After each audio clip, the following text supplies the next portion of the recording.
Hi, it's Mimi from Living Well Kitchen, and today I am making a chocolate cherry berry plum smoothie. Say that 7 times fast, or just twice.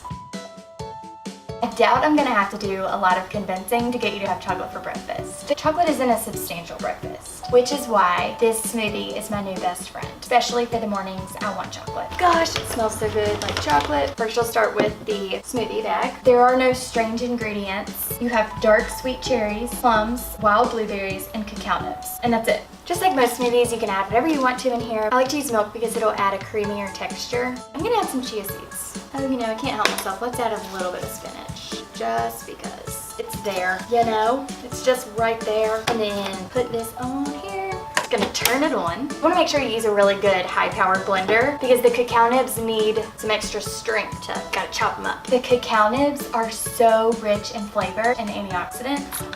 So excited. It's so creamy and chocolatey. It makes me so happy. For the full recipe, visit Living Well Kitchen. If you enjoyed this video, please like and share.